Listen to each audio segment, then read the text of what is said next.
कि आज दो प्रकार के जैन मैं अपने सामने देख रहा हूं। मेरी बातें सुनकर के आपको दुख लगेगा, इसलिए पहले से मैं माफी मांग लेता हूं। अब श्वेतांबर और दिगंबर ये दो प्रकार के जैन नहीं, या देरावासी और नॉन देरावासी ये दो प्रकार के जैन नहीं, या गुजराती और राजस्थानी ये दो प्रकार के जैन नहीं, या फिर एक तिथि और दो तिथि ये दो प्रकार के जैन नहीं। अब शाकाहारी जैन और मांसाहारी जैन दो प्रकार के जैन तैयार हो गए हैं।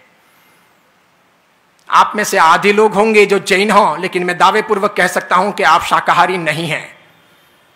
जो भी विदेशों की यहां आई हुई होटलों में खाते हैं, जो भी बाहर के चॉकलेट्स, आइसक्रीम या बिस्किट्स खाते हैं, जो अन्य अन्य वस्तुएं खाते हैं, जो चिप्स खाते हैं या बाहर तली हुई चीजें या फास्ट फूड खाते हैं, वे सभी जैन मांसाहारी जैन हैं।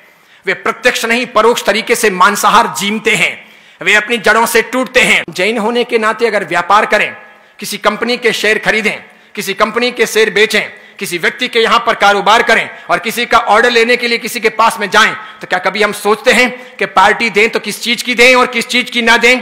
व्यापार करें तो किन के साथ में करें और किन के साथ में ना करें? किस प्रकार का व्यापार करें और किस प्रकार का ना करें? हमें अपने धर्म के प्रति, अपनी नीतियों के प्रति कोई गौरव नहीं है, कोई सम्मान नहीं है, कोई ऐसी परंपराओं का अवदान नहीं है, और इसीलिए हम बिखरते जा रहे हैं, दूसरे लोग मजबूत होते जा रहे हैं। सिखों को देखो, वे सेना में भी होते हैं तो अपनी पगड़ी बरकरार रखते हैं, चाहे राष्ट्रपति सामने हो, चाहे प्रधानमंत्री सामने हो, चाहे वो सेना के सर्वोच्च अधिकारी हो, चाहे वो देश में हो, चाहे वो फ्रांस में हो। फ्रांस में बहुत सारे सिख हैं जो सेना में भर्ती हैं। सिर्फ फ्रांस की सरकार ने उन भारतीय सिखों के लिए जो सेना में भर्ती हैं, हेलमेट या सेना की अन्य वेशभूषा के बजाय उनकी अपनी जो पगड़ी है उसे पहनने की छूट दी है। उसी प्रकार स्कूल की और कॉलेज की यूनिफॉर्म कैसी भी हो, फिर भी फ्रांस में या विदेशों में जो जो सिख रहते हैं वे सभी अपनी पगड़ी को धारण करके फिर जाते हैं। कई गुरुद्वारों में विहार के दौरान हमें उतरने का मौका मिलता है, वहां की मैं लंगर की व्यवस्था देखता हूं, सुनकर के आप आश्चर्य करोगे। अपने यहां पर तो एक 5,000 रुपए का भी कोई अनुदान दिया हो तो सबसे पहले हम नाम की चिंता करते हैं कि मेरा बोर्ड कहां लगेगा, मेरा नाम कहां आएगा, मेरा सम्मान होगा या नहीं होगा। फिर वो नाम भी होगा तो रुपए तो देंगे इतने, नाम होगा इतना, बेटा, पोता, परपोता, छोटा, बड़ा, बिटिया, बेटा, सबके नाम लिख दिए जाएंगे। फिर बाप के, दादे के, उनके भी लिख दिए जाएंगे। यहां तक कि मुन्ना मुन्नी जो पेट में पल रहे होंगे उनके भी लिख दिए जाएंगे। इतने लिखेंगे। और किसी गुरुद्वारे में जाओ जहां लंगर चलती है, एक भी डोनर का आपको नाम कहीं देखने को नहीं मिलेगा, तब भी वहां कोई खोट नहीं होती। रोज कई ट्रकें आती हैं, किसी में से गुड़ उतरता है, किसी में से आटा उतरता है, किसी में से चावल या गेहूं उतरते हैं, किसी में से दाल और मसाले उतरते हैं। लोग चुपचाप रख रख करके वाहे गुरु, जो बोले सो निहाल, सप्त श्री अकाल, और आगे बढ़ते चले जाते हैं।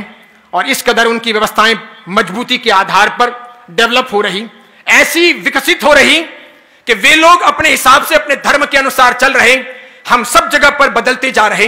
देखो आपने अपनी भाषा बदली, आपकी शिक्षा का तौर तरीका बदला, आपने अपना परिधान बदल दिया, आपने अपने गीत, आपके रीति रिवाज बदल दिए, त्योहार बदल दिए, खाने पीने के तरीके बदल दिए, बोलने का और अन्य सारा आधार बदल दिया। आप अपने घर के बालक बालिकाओं का निरीक्षण कीजिए। आज शिविरों में आने वाले, साधु संतों के पास आने वाले, जैन धर्म की विधियों को जानने वाले, जैन समाज की बातों पर गौरव करने वाले आपको प्रौढ़ लोग मिलेंगे। बड़ी उम्र के 30 के, 35 के, 40 के, 45 के, 50, 60 के, 70, 80 साल के लोग मिलेंगे। आपको 12, 15, 16, 18, 20, 22, 25 साल के युवक युवतियों को आईना लेकर के ढूंढना पड़ेगा, कोई कांच लेकर के ढूंढने जाना पड़ेगा। ऐसी हालत बनी है। उन लोगों को धक्का मारकर, समझा पटा करके आपको भेजना पड़ रहा, क्योंकि आपने अपने घर की व्यवस्थाएं वैसी बनाई नहीं कि हम जन्म से जैन हैं, कर्म से जैन बने, हम पक्के जैन बने, समझदार जैन बने, गौरवशाली जैन बने। हम समझौते ना करें, हम नीतियों से ना हटें, हम गलत चीजें ना खाएं, गलत मार्ग पर ना जाएं, अपनी परंपराओं को ना तोड़ें, उसूलों को हमेशा जिंदा रखें।